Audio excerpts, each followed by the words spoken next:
Hello friends, வணக்கம். எல்லோரும் எப்படி இருக்கீங்க? நல்லா இருக்கீங்களா? எல்லோரும் நல்லா இருக்கீங்கன்னு நம்புகிறேங்க. Welcome back to my channel Devi's nature world. என்னடா இவ்வளோ பெரிய தட்டும் சிசரும் எடுத்துகிட்டு எங்கே போயிட்டுருக்கேன்னு பார்க்குறீங்களா? வேற எங்கெங்க, அறுவடைக்கு தான். நம்ம பேக்யார்டுக்கு அறுவடைக்கு வந்தாச்சு. அவரைக்காய் ஹார்வெஸ்டிங் தான் பண்ண போகிறேன்.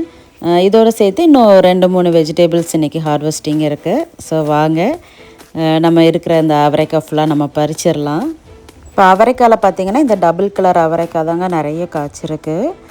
அடுத்தது இது பார்த்திங்கன்னா பர்பிள் கலர் அவரைக்காங்க. இதுவும் கொஞ்சம் தான் இருக்குது. இப்போ இருக்கிறது எல்லாமே நம்ம பறிச்சிடலாம்.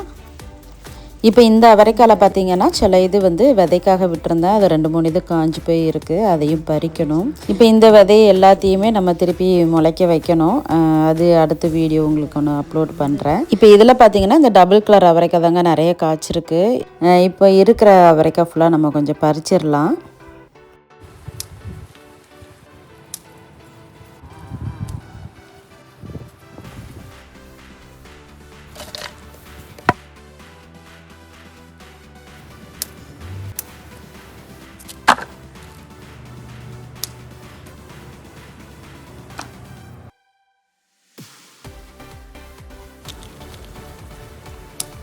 அவரைக்காய் பாருங்கள் எவ்வளோ கொத்து கொத்தாக சூப்பராக காய்ச்சிருக்குன்னு. நல்லா இருக்குல்ல? இப்போ காய்ச்சிருந்த கொஞ்சம் அவரைக்காயெல்லாம் பறிச்சாச்சு. இது பார்த்திங்கன்னா பச்சை கலர் க்ரீன் கலர் அவரைக்காங்க. இப்போ தான் செடி கொஞ்சம் நல்லா வளர்ந்துட்டு வருது. பூ பாருங்கள் நல்லா வெள்ளை கலரில் அவ்வளோ சூப்பராக இருக்குன்னு. இப்போ தான் கொஞ்சம் பூவும் விட்டுருக்கு. பார்க்கலாம் அடுத்த தடவை எந்த அளவுக்கு காய்ச்சிருக்குன்னு. இப்போ அவரைக்காய் ஹார்வெஸ்டிங் முடிஞ்சுது. அடுத்ததாக பார்த்திங்கன்னா கத்திரிக்காய் ஹார்வெஸ்டிங் தான் பார்க்க போகிறோம். எங்கள் வீட்டில் இந்த வெள்ளை கலரில் குட்டி குட்டி கத்திரிக்காய் இருக்குங்க. பாருங்கள் எவ்வளோ சூப்பராக வளர்ந்துருக்குன்னு. ஊடையில் ப்ரூனிங் பண்ணி விட்டேன். அதுக்கப்புறம் நல்லா சூப்பராக நிறைய கிளை விட்டு பெருசாக வளர்ந்துருக்கு. இது 2 செடின்னு சொன்னால் நம்புவீங்களா என்னன்னு தெரில. இது 2 செடி தாங்க. பார்க்குறதுக்கு நிறைய செடி இருந்த மாதிரி இருக்கும்.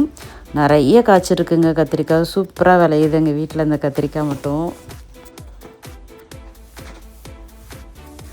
இப்போ வாங்க கத்திரிக்காய் ஹார்வெஸ்டிங் பண்ணிடலாம். செடி உள்ளே நிறைய கத்திரிக்காய் கிடக்கு. வெளியில் தெரிய மாட்டுக்கு.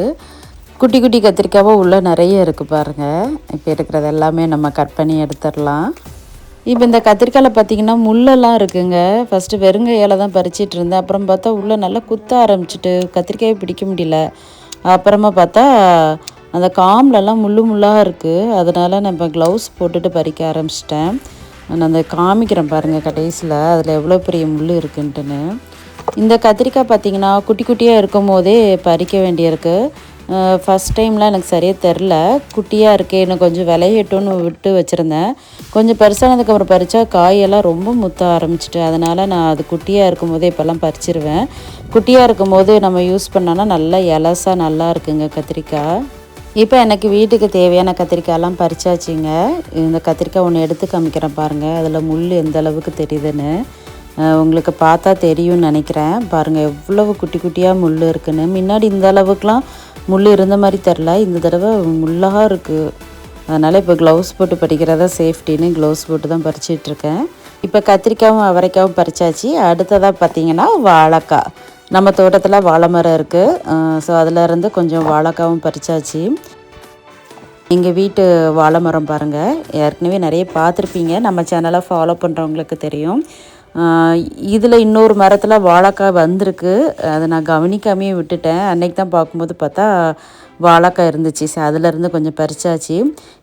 இப்போ நீங்கள் பார்த்துட்ருக்குற இந்த வாழை மரத்தில் வாழைக்காய் ரொம்ப நாளாயிட்டுங்க. ஒரு 6-7 மாதமாவது இருக்கும். இதை அப்பப்போ தேவைப்படும் போது வாழைக்காவாக இருக்கும்போது பறிச்சுக்கிட்டோம். நாங்கள் ஒரு தடவை கூட இது வாழைப்பழத்துக்கு நாங்கள் ட்ரை பண்ணதே கிடையாது. ஸோ இந்த தடவை ட்ரை பண்ணலான்ட்டுன்னு மீதி இருந்த வாழைக்காவை அப்படியே விட்டு வச்சுருந்தோம். இது கிட்டத்தட்ட ஒரு 6-7 மாதமாவது இருக்கும். இப்போ பார்த்திங்கன்னா ஒரு 4-5 பழம் மேலே மட்டும் லைட்டாக பழுக்க ஆரம்பிச்சிது. ஸோ இந்த ஸ்டேஜில் நாங்கள் கட் பண்ணிட்டோம். வாழைப்பழமாக இது எப்படி இருக்கும்னு நாங்கள் டேஸ்ட்டு பார்த்ததே கிடையாது. பார்த்திங்கன்னா இது நல்லா பழுத்துட்டு ஆக்சுவலாக மேலே உள்ள அந்த 2-3 பழம் நல்லா பழுத்துட்டு கொஞ்சம் கொலன்னு தான் இருந்துச்சு. சரி ஃபஸ்ட் டைம் ட்ரை பண்ணுறதுனால எங்களுக்கு சரியாக தெரியல. பார்க்கலாம் இது எப்படி இருக்குன்ட்டுன்னு. இப்போ இந்த வாழைத்தாரை ஃபுல்லாக கட் பண்ணதுனால நம்ம வாழை மரத்தையும் கட் பண்ணிடலாம். வாழை மரத்தை கட் பண்ணிவிட்டு அதில் உள்ள வாழைத்தண்டை ஃபுல்லாக நம்ம எடுத்துடலாம். தண்டு சூப்பர் டேஸ்ட்டாக இருக்கும். எப்போவுமே வாழை மரத்தில் மேல் தண்டை விட அடித்தண்டு தான் டேஸ்ட்டு நல்லாயிருக்கும்னு சொல்லுவாங்க.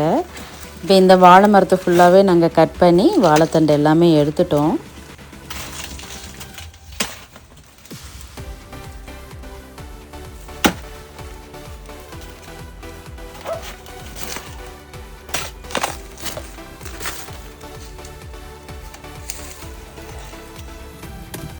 இந்த அடித்தண்டை வெட்டி எடுக்கிறது தாங்க கொஞ்சம் கஷ்டமாக இருந்துச்சு.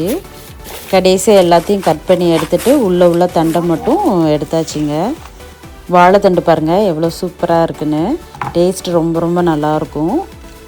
இன்றைக்கி எங்கள் தோட்டத்தை அறுவடை பார்த்திங்கன்னா வாழைத்தண்டு, அப்புறம் பார்த்திங்கன்னா அவரைக்காய், கத்திரிக்காய், வாழைக்காய் சூப்பராக ஹார்வெஸ்டிங் முடிஞ்சுதுங்க. நம்ம தோட்டத்தில் விளைய வச்சு அதை அறுவடை பண்ணி சாப்பிட்றதே ஒரு தனி சந்தோஷந்தாங்க. இப்போ இந்த வாழைத்தார் பார்த்திங்கன்னா ஒரு 2 நாள் கழித்து பார்த்திங்கன்னா எல்லா வாழைக்காவுமே நல்ல சூப்பராக பழுத்துட்டுங்க. பழம் பார்த்திங்கன்னா உண்மையிலே ரொம்ப சூப்பராக இருந்துச்சுங்க. நம்ம ஊரில் அந்த நாட்டு வாழைப்பழம் கிடைக்கும் பார்த்திங்களா, அந்த டேஸ்ட்டு தாங்க இருந்துச்சு. இவ்வளோ வருஷத்தில் நாங்கள் இது தாங்க ஃபஸ்ட் டைம் இது பழத்துக்கு ட்ரை பண்ணியிருந்தோம். உண்மையிலே நல்லா இருந்துச்சு. சூப்பராக இருக்குது பார்க்குறதுக்கு. இப்போ கடைசியாக உங்களுக்கு ஒரு கேள்வி. இப்போ நீங்கள் பார்த்துட்ருக்குற அந்த இலை பாருங்கள் எவ்வளோ பெருசாக அகலமாக இருக்குன்னு. இந்த இலை பக்கத்தில் என் கையை வச்சா எவ்வளோ குட்டியாக இருக்குது பாருங்கள். இதை மாதிரி ஒரு 5 கை வைக்கலாம் போல், அந்தளவுக்கு இலை பெருசாக இருக்குது. இது என்ன செடின்னு தெரிஞ்சால் மறக்காமல் எனக்கு கமெண்ட்டில் சொல்லிவிடுங்க. வீடியோ பிடிச்சிருந்தா லைக் பண்ணுங்கள், ஷேர் பண்ணுங்கள். இந்த மாதிரி கார்டன் வீடியோஸ்க்கு தேவிஸ் நேச்சர் வேர்ல்டு யூடியூப் சேனலை சப்ஸ்கிரைப் பண்ணிக்கோங்க. யாருக்கெல்லாம் கார்டனிங் பிடிக்குமோ அவங்க எல்லாம் கமெண்ட்டில் ஒரு ஹார்ட் கொடுத்துருங்க. தேங்க்ஸ் ஃபார் வாட்சிங். பாய்.